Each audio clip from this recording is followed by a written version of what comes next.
ആരും ഇത് കണ്ടില്ല. അവള് മാത്രമേ ഇത് കണ്ടുള്ളൂ. ഗാഥ മാഡം നാഗങ്ങളെ നിന്ദിച്ചതുകൊണ്ടാ അങ്ങനെയൊക്കെ സംഭവിച്ചത്. വീണ്ടും ഒരിക്കൽ കൂടി അങ്ങനെയൊക്കെ സംഭവിച്ചപ്പോ മനസ്സ് വല്ലാണ്ട് പേടിച്ചുപോയി.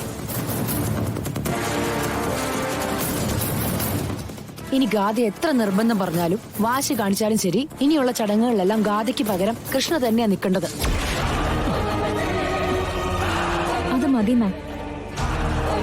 എല്ലാ ചടങ്ങിലും കൃഷ്ണ തന്നെ നിൽക്കട്ടെ. നമ്മുടെ തീരുമാനിച്ച അനുസരിച്ച് താലികെട്ട് കഴിഞ്ഞ കൃഷ്ണയ്ക്ക് പകരം ഗാഥയ്ക്ക് നവീന്റെ ഭാര്യയാകാലോ. എത്രയും പെട്ടെന്ന് ഇതൊന്ന് തീർന്നാ മതിയായിരുന്നു. ഈശ്വര, എല്ലാം വ്യക്തമായി. കൃഷ്ണമോളെയാണ് ഇത്രയും കാലം ഞങ്ങൾ തേടി നടന്നിരുന്നത്.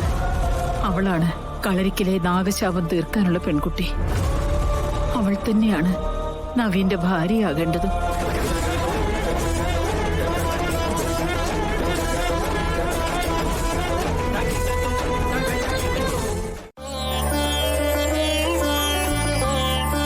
ഈശ്വര, കാത്തിരിപ്പിനൊടുവിൽ കളരിക്കൽ കുടുംബത്തിന്റെ രക്ഷകയെ അങ്ങ് അയച്ചു തന്നു.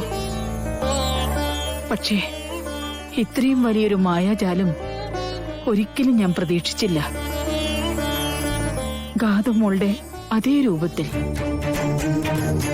ദോഷങ്ങൾ അകറ്റാൻ പോകുന്നൊരു പെൺകുട്ടി.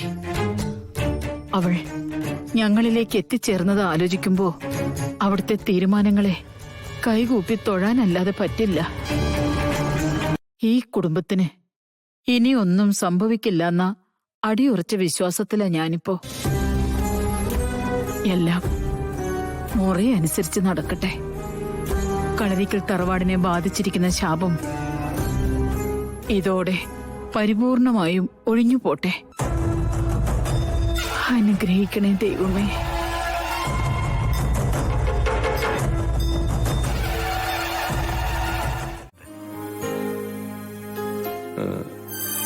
ഇത് മൊത്തം എത്ര സെന്റാ? എല്ലാം കൂടെ ഒരു 3.25 സെന്റ് വരും. ഇവിടുന്ന് മുന്നോട്ടുള്ള വഴി നിങ്ങളുടെ ആധാരത്തിൽപ്പെടുന്നതാണോ? ഇല്ല, പക്ഷേ കാലാകാലങ്ങളായിട്ട് പോകുന്ന വഴിയാ.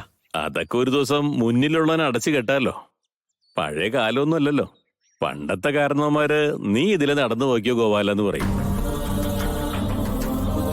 ഇപ്പൊ കച്ചവടം കളിയൊക്കെ പിള്ളേരാ. അവർക്കിത് അടച്ചു കെട്ടാൻ തോന്നി അടച്ചു കെട്ടും.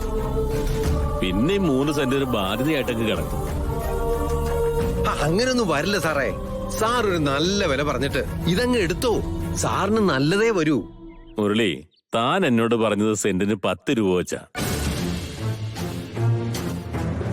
പക്ഷേ എന്റെ ഒരു നോട്ടത്തില് കൂടി വന്ന ഒരു 7, അതിനപ്പുറം പോവില്ല.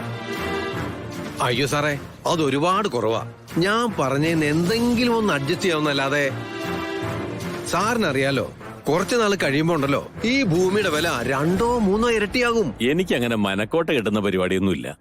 ഞാനിപ്പോ ഇത് കണ്ടു, ഒരു വില അങ്ങോട്ട് പറഞ്ഞു. 7 രൂപയാണെങ്കിൽ എത്രയും പെട്ടെന്ന് കച്ചവടം അങ്ങ് നടത്താം. ക്യാഷായിട്ട് തന്നെ മുഴുവൻ തുകയും തരും ചെയ്യാം. എന്താന്ന് വെച്ചാൽ നിങ്ങൾ ആലോചിച്ചിട്ട് പറയും. ഞാനിതൊക്കെ ഒന്ന് കണ്ടിട്ട് വരാം. ശരി ശരി, സാർ അവിടെ ഒന്ന് പോയി നോക്കിട്ട് വാ.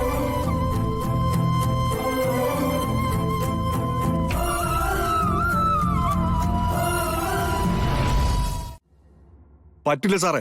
ഇക്കാര്യത്തിലേ സാറ് ഞാൻ പറയുന്ന അനുസരിച്ചേ പറ്റൂ. എടോ, താൻ പറയുന്ന കോമാളി വശം കെട്ടാനൊന്നും എന്നെ കൊണ്ട് പറ്റത്തില്ല. ഈ നാട്ടിലെ ബാക്കിയുള്ളവരെല്ലാം കോമാളി വശം കെട്ടിക്കൊണ്ടാണ് നടക്കുന്നത്. താനൊരു കാര്യം ചെയ്യും. തന്റെ വിവാഹം ആവുമ്പോ ഈ പറഞ്ഞ കാര്യങ്ങളൊക്കെ നമുക്ക് ചെയ്യാം.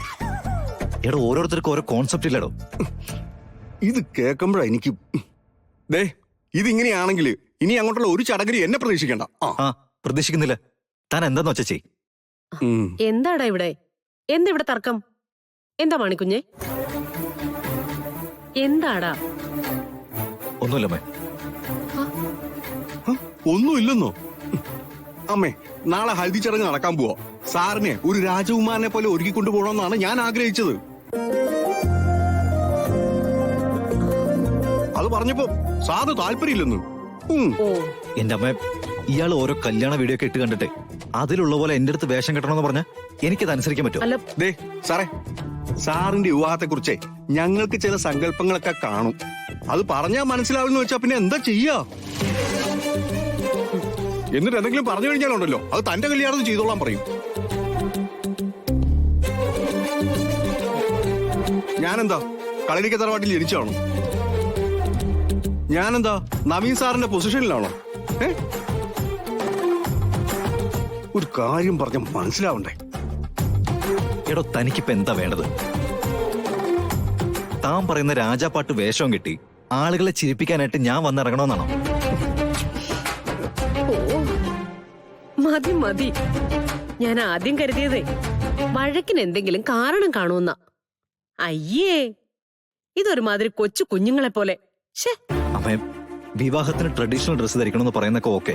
ആ പക്ഷെ ഹൽദി നമ്മുടെ ലിസ്റ്റിലില്ലാത്തൊരു ചടങ്ങല്ലേ? നമ്മുടെ ലിസ്റ്റിൽ മുമ്പുണ്ടായിരുന്നില്ല, പക്ഷെ ഇപ്പൊ എല്ലായിടത്തും ഉണ്ടെന്നേ. അതിന് നിൽക്കണമെങ്കിൽ അതിനായിട്ടുള്ള രീതി തന്നെ നിൽക്കണം, അല്ലാതെ ഞാൻ സമ്മതിക്കുന്ന പ്രശ്നമില്ല. എടോ താൻ ഓ തർക്കം വിടുന്നുണ്ടോ രണ്ടാളും? മോനെ, മാണിക്കുഞ്ഞ് പറയുന്നതിലും കാര്യമുണ്ട്. അങ്ങനെ പറഞ്ഞു കൊടുക്കമ്മേ. വേഷത്തിന്റെ കാര്യത്തിലുള്ള കടുംപിടുത്തമൊന്നും വേണ്ട. മാണിക്കുഞ്ഞിന്റെ മനസ്സിൽ മാത്രമല്ല, നീ ഞങ്ങളുടെ മനസ്സിലും രാജകുമാരനല്ലേ. എന്നാ പിന്നെ ഹൽദി ചടങ്ങുകളുടെ തുടക്കമായിട്ടെ നമുക്കൊരു വാൾപ്പയറ്റ് കൂടി അങ്ങ് വെക്കാം. പായറ്റണം. ഞങ്ങൾ തീരുമാനിച്ചാലേ സാറ് പായറ്റണം, അല്ലേ അമ്മേ? നീ ഒന്നും മിണ്ടാതിരുന്നേ മാണിക്കുഞ്ഞെ. നവീൻ, വാൾപ്പയറ്റൊന്നും എന്തായാലും വേണ്ട. ബാക്കി കാര്യങ്ങള് അല്പ ആഡംബരത്തോടെ തന്നെ നടക്കണം.